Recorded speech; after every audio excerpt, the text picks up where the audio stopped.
कि अजी तुम ब्याज छोड़ो ये असल भी लूट डालेंगे, अजी तुम ब्याज छोड़ो ये असल भी लूट डालेंगे, बचा लो वरना ये अगली नस्ल भी लूट डालेंगे, बचा लो वरना ये अगली नस्ल भी लूट डालेंगे। अगर तुम अच्छे दिन की आस में बैठे रहे तो फिर ये मोदी जी किसानों की फसल भी लूट डालेंगे, ये मोदी जी किसानों की फसल भी लूट डालेंगे। मेरे वालों, आप इस तपती दोपहरी में अगर बैठे हैं तो आपके इस बैठने का मतलब बहुत बड़ा है। अगर आप यहाँ आए हैं, देखिए ये कार्यक्रम किसी मुख्यालय पे नहीं है जहां तमाशबीनों की भीड़ इकट्ठी हो जाती हो। ये कार्यक्रम एक गांव, देखिए जो भी भीड़ सामने से आ रही है, जो वहां पे मौजूद लोग हैं, उनसे गुजारिश है कि पीछे जो कुर्सियां खाली हैं, हमारे हर कार्यकर्ता को सीधे उन कुर्सियों तक पहुंचाया जाए, ससम्मान उनका एहतराम करते हुए, उनका सम्मान करते हुए उन कुर्सियों पे पहुंचाया जाए, क्योंकि थोड़ी देर में आदरणीय प्रियंका जी आ रही हैं। ये जो बीच में ये पैसेज है, इस पैसेज में जो लोग हैं उनसे गुजारिश है कि वो कुर्सियां भर दें, क्योंकि हमारी आदरणीय प्रियंका जी पहुंचने वाली हैं। उनके पहुंचने से पहले मैं चाह रहा हूं कि एक ऐसा माहौल बन जाए कि जब ये लगे कि मेरठ उनका स्वागत करने के लिए तैयार खड़ा हुआ है। देखिए हमारी जो मौजूदा सरकार है वो दरअसल ढोंग करने वाली सरकार है। नरेंद्र मोदी साहब जो है वो नेहरू बनना चाहते हैं, लेकिन नेहरू जी जैसा विजन नहीं है उनके पास। वो लाल बहादुर शास्त्री बनना चाहते हैं, लेकिन उनके जैसी सादगी नहीं है उनके पास। नरेंद्र मोदी जी कभी कभी इंदिरा बनना चाहते हैं, लेकिन इंदिरा जी जैसा कलेजा नहीं है उनके पास। कभी कभी नरेंद्र मोदी साहब राजीव जी बनना चाहते हैं, लेकिन राजीव जी जैसी दूरदर्शिता भी नहीं है उनके पास। कभी कभी मुझे महसूस होता है कि नरेंद्र मोदी जी ने आजकल मनमोहन सिंह जी वाला रूप धर लिया है, लेकिन अफसोस तो यह है कि मनमोहन सिंह साहब जैसी डिग्रियां भी नहीं है उनके पास, वो भी पर्चियां हैं। ऐसे में मैं मेरठ में खड़ा होकर के आपसे कह रहा हूं, एक नज़्म सुनाता हूं आपको। हमारे जो साथी आते जा रहे हैं, हमारे विधायक गण आ चुके हैं सहारनपुर के, उनका भी स्वागत है। मैं एक नज़्म सुनाता हूं आपको, आप सुनने के मूड में आ चुके हैं? एक बार ताली बजा करके मुझे माहौल दीजिए, मुझे बताइए कि आप सुनने के मूड में आ चुके हैं। कि छूटे वतन परस्तों से और सत्ता के मक्कारों से, सत्ता के मक्कारों से। आप जानते हैं बड़े हंगामों में पढ़ने का आदमी, तो मुझे उसी तरह से मेरठ सुन के बताया जैसे हमेशा से मेरठ सुनता रहा है। उसी जोश के साथ मैं कैसी नज़्म सुनाता हूँ कि इस आंदोलन में, इस किसान पंचायत के जो आंदोलन चल रहे हैं, जो सरहदों पे हमारे किसान बैठे हैं, उनके लिए मैंने नज़्म कही और पूरे मुल्क में जाके पढ़ रहा हूँ इस नज़्म को। कीमत तो बहुत बढ़ गई शहरों में धान की, लेकिन विदा न हो सकी बेटी किसान की। मौका मिला तो लोगों ने कुर्सी के वास्ते तस्वीर ही निकाल दी हिंदुस्तान की।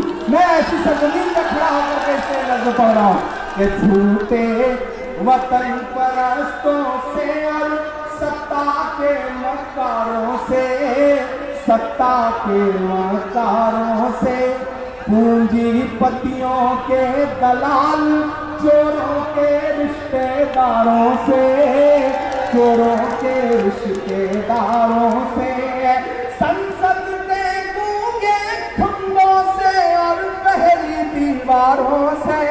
ख्याल रहना अगले मिसरे पे कि संसद के गूंगे खंभों से और पहली दीवारों से, जाओ ये संदेशा कह दो अंबानी के यारों से। नहीं, मेरठ से उठी हुई आवाज इतनी कमजोर नहीं होती है। दिल्ली तक जाए आपकी तालियों का शोर, आपका जज्बा, आपका जोश। संसद के गूंगे खंभों से और पहली दीवारों से, जाओ ये संदेशा कह दो अंबानी के यारों से। अपना हक हम छीन के लेंगे दिल्ली के दरबारों से, दिल्ली के दरबारों से। हम किसान अब नहीं डरेंगे पानी की बौछारों से, पानी की बौछारों से। कभी असम में जाके कहते हैं कि चाय खतरे में है, असम की चाय खतरे में है। देखिए कांग्रेस ने रुला के रख दिया है। उन्होंने कहा कि चाय खतरे में है। प्रियंका जी पहुंच गई चाय बागान में, असम में चाय बागान में चाय पत्ती तोड़ने वाले श्रमिकों के बीच में जाकर के प्रियंका जी ने जब उनका दर्द बांटा तो मोदी जी के पास बोलने के लिए कुछ नहीं था। मोदी जी कह रहे थे फिट इंडिया का नारा लगा रहे थे।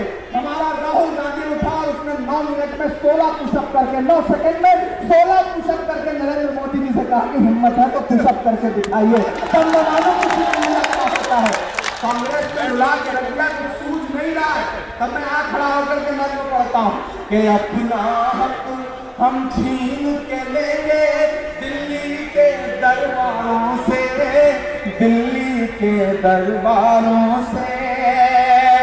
गेहूं चावल दाल बाजरा पीली पीली सरसों से। ये जो खेत लहरा रहे हैं इनके नाम है मेरे ये मिसरे कि गेहूं चावल बाजरा पीली पीली सरसों से। अपना तो गहराना काहे जाने कितने बरसों से। सूखे से भी लड़ते हैं और बारिश से भी लड़ते हैं, सूखे से भी लड़ते हैं और बारिश से भी लड़ते हैं। हम किसान तो सरकारों की साजिश से भी लड़ते हैं। अब ये पांव कीलें ठुकवाई गई, तार लगवाए गए जो बॉर्डर पे लगता है, हिंदुस्तान पाकिस्तान के बॉर्डर पे जो तार लगता है वो गाजीपुर बॉर्डर पे लगा। तब मैं ये मिसरे पढ़ता हूँ कि अब ये पांव नहीं ठहरेंगे तेरे नुकीले तारों से। जाओ ये संदेशा कह दो अंबानी के यारों से। अपना हक हम छीन के लेंगे दिल्ली के दरबारों से, दिल्ली के दरबारों से। यहाँ मीडिया के साथी खड़े हैं। मैंने पिछले दिनों एक वीडियो देखा कि एबीपी न्यूज के एक पत्रकार रक्षित सिंह ने जाकर एक कार्यक्रम कवर कर रहे थे और मीडिया का, और उन्होंने वहां जाकर के अपनी नौकरी छोड़ दी, कहा कि 12 लाख की नौकरी को ठोकर मारता हूं, आज से मैं किसानों के साथ खड़ा हूं। मैं स्वागत करता हूं ऐसे पत्रकार साथियों का जिनका लगातार किसानों की हिमायत में खड़े होने का ज़मीर जाग रहा है। एक और ऐसे पत्रकारों के लिए जोरदार ताली बजाइए जो असल मुद्दों पर जनता के साथ खड़े हैं। हम धरती अन्न की पैदावार करें और सदन में बैठे जालिम हम पर अत्याचार करें। हम धरती का सीना चीरे अन्न की पैदावार करें और सदन में बैठे जालिम हम पर अत्याचार करें। हम तुझसे होते हैं जब फूटी तकदीरों का। किसान क्या मांग रहा है? यही तो कह रहा है ना कि हमें हमारी फसल की जो गारंटी है वो दे दीजिए। लेकिन हमारी सरकार बात तो कर रही है लेकिन सिर्फ टालने के लिए बात कर रही है। 200 से ज्यादा किसान शहीद हो चुके, लेकिन हमारे आदरणीय प्रधानमंत्री जी जब सदन में खड़े होकर पार्लियामेंट में तो रोए भी, तो किसके लिए रोए? हमारी पार्टी के एक नेताजी की विदाई में रोए। तब मुझे खेद याद आया कि वो तिजारती पहलू निकाल लेता है, मैं कुछ कहूं तो तराजू निकाल लेता है। मैं इसलिए भी मेरे फन की कदर करता हूं तो झूठ बोल के आंसू निकाल लेता है। रोए तो किसके लिए रोए? सदन में बड़ी बड़ी बातें करेंगे, मीडिया में बड़ी बड़ी बातें करेंगे, लेकिन देश भर में लाखों किसान सड़क पर बैठा है, उससे बात नहीं करेंगे। ये चूनर धानी भूल जाते, ये पूर्वा की रवानी भूल जाते, जो आकर 4 दिन गांव में रहते तो सारी लंतरानी भूल जाते। काश गांव में आकर मैं आखिरी बंद पड़ता हूं इस नज्म का कि हम धरती का सीना चीरे अन्न की पैदावार करें वतन में बैठे जालिम हम पर अत्याचार करें। हम तुझसे दुखड़ा रोते हैं जब फूटी तकदीरों का, तब तू रौब दिखाता है बंदूकों का जंजीरों का। यही सदाएं गूंज रही हैं गलियों से चौबारों से। अपना हक हम छीन के लेंगे दिल्ली के दरबारों से। जाओ ये संदेशा कह दो अंबानी के यारों से। और जाते जाते बस आपसे इतना कह के जा रहा हूं कि हम मंजिल पर पैर जमा कर हरियाली ले आते हैं। अपनी किस्मत से लड़ते हैं खुशहाली ले आते हैं। जो खुद को पूंजीपतियों का खुला हितैषी कहते हैं, हम ऐसे हर हुक्मरान की ऐसी तैसी कहते हैं। और जो दो मिसरे हैं इसमें कोई भी हाथ खामोश नहीं रहना चाहिए। मैं आखिरी के दो मिसरे पढ़ता हूं कि धरती पुत्रों का संदेशा शहंशाह से कह देना। उठे आपका हाथ अगले मिसरे पे कि धरती पुत्रों का संदेशा शहंशाह से कह देना। मोदी से भी कह देना और अमित शाह से कह देना कि सरकारें हमसे होती हैं ना कि हम सरकारों से। अपना हक हम छीन के लेंगे दिल्ली के दरबारों से। जाओ ये संदेशा कह दो अंबानी के यारों से। बहुत शुक्रिया, बहुत बहुत। अब इस कड़ी को आगे बढ़ाते मैं आवाज दे रहा हूँ हमारे चलिए साथियों, ये इमरान प्रतापगढ़ी शायर और कांग्रेस अपने नेता विचार रखे। आज किसान परेशान है जी को हजारों किसान लाइव परेशान। अब जब बहन प्रियंका गांधी जी आएंगी तब आप सबके बीच समक्ष लाइव सम्मानित मंच आएंगे। धन्यवाद। इंतजार कर रही है, जिस देश में कुर्सियों के लिए मारामारी चल रही हो वहां कुर्सी आपका इंतजार कर रही है और आप सड़क पर खड़े हैं, ये अच्छा नहीं है। आ जाइए। और इधर जो बीच में बैनर लेकर के लोग खड़े हैं, एक जगह ना खड़े हैं। एक भाई साहब आप वहां खड़े हो जाएं बीच में जाके कोई कुर्सी देख करके। जो बाबा साहब भीमराव अम्बेडकर का पोस्टर जिन्होंने ले रखा है उनसे गुजारिश है कि वही साइड में किसी जगह चले जाएं। अलग अलग विजुअल्स अच्छे आएंगे जब आप उधर चले जाएंगे। तो बीच में ये जो मीडिया के साथियों के पीछे भीड़ है, वो भीड़ अगर हटेगी तो ये कार्यक्रम और ज्यादा खूबसूरत बनेगा। आप अपनी कुर्सियां तय कर लें और उन कुर्सियों तक चले जाएं। मुझे आदेश हुआ है कि मैं थोड़ी देर आपको सही जगह दिखा दें, और क्योंकि हम थोड़ी देर में हमारी आदरणीय प्रियंका गांधी जी पहुंचने वाली हैं।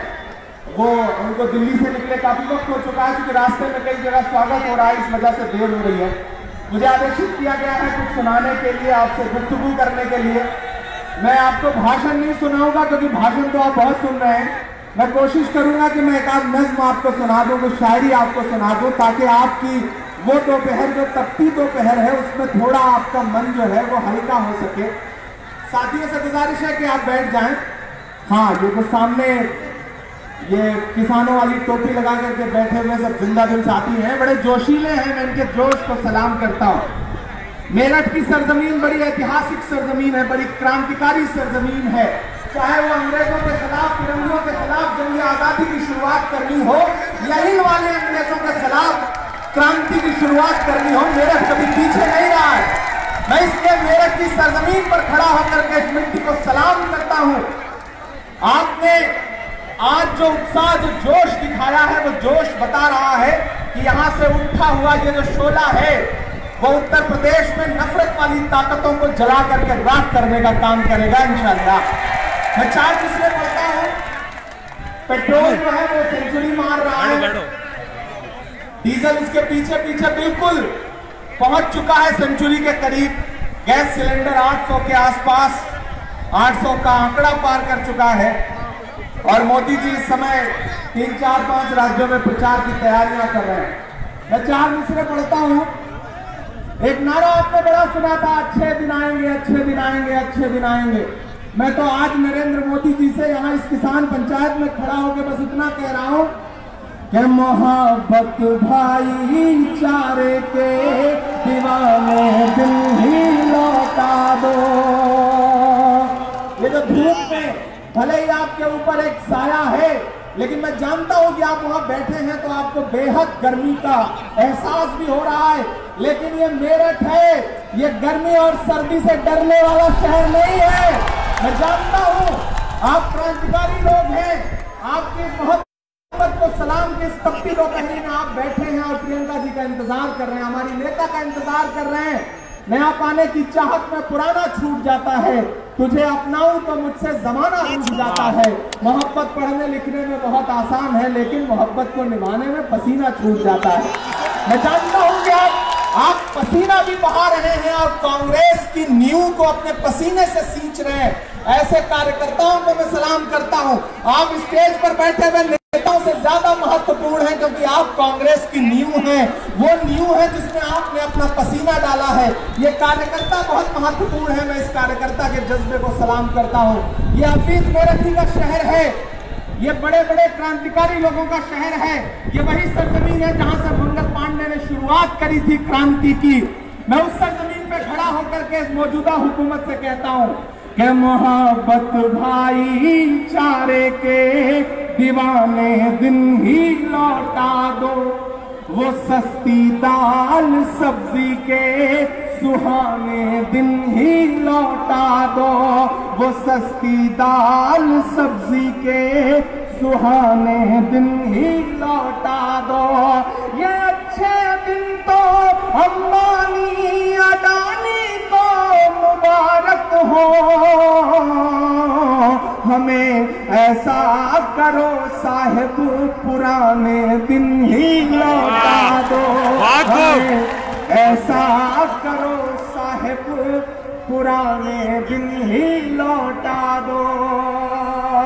और 4 मिसरे और पढ़ता हूं। मैं जब हाईवे से मुड़ा तो चारों तरफ गन्ने के खेत हैं, गेहूं के खेत हैं, सरसों के खेत हैं। उन खेतों को देखता हुआ